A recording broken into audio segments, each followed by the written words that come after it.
Gonna sit here for a minute in this chair. Can't really see me.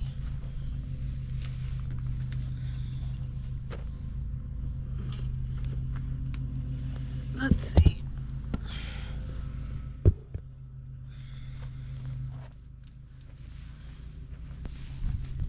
Welcome to the woodshed. Today I'm looking out at the foundation of where the house used to be that my dad built. And we're finally down to just taking apart the chimney. And it's amazing to me how much peace I feel now when I look at this whole thing. And it hasn't been a peaceful journey. It's been a difficult journey and restorative at the same time. And it's interesting to me how something that has taken up so much of my life, physically, how much it's taken up, as well as that mental bandwidth. It's amazing to me how a lot of hard work in a relatively compressed period of time has changed so much about how it feels on this property, how it looks. The fact that we were able to give back to the community with training burns for the fire department. Someone mentioned to me that I allowed the community in to help, and I hadn't really thought of it that way, but it's true. We did ask for some assistance in knocking this building down, and we got it. They showed up in force and got it done, and they also got a lot of valuable training out of it. So I'm really grateful that something that was very difficult and painful and drawn out actually really benefited our local community in the long run.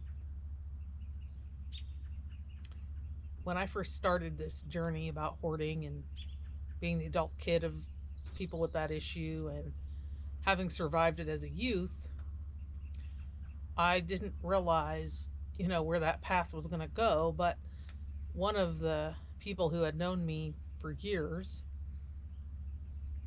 I'll call him Mr. P, shared with me that he was a firefighter in California, and they had to rescue a woman out of a hoarded house by cutting a hole in the roof.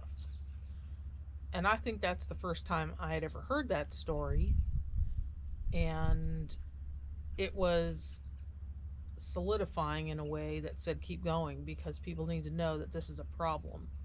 And in particular for our first responders and family members and communities and churches and places of worship and volunteer organizations and families.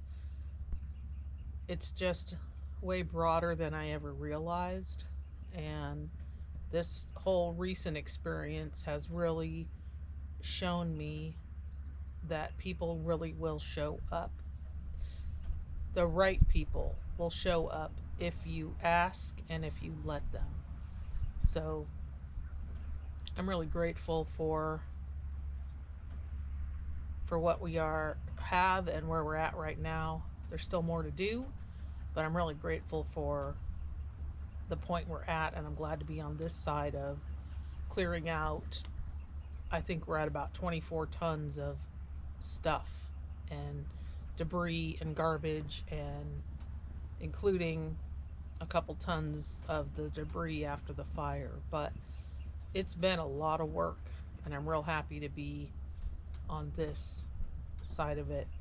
And I'm really thankful that something very difficult and heartbreaking is also having some positive things on the other side. So thank you for stopping by and chatting with me at the woodshed today. I'm going to flip this around so you can just get an idea of what I was looking at while I was talking. So that's the remaining chimney and foundation that we need to deal with.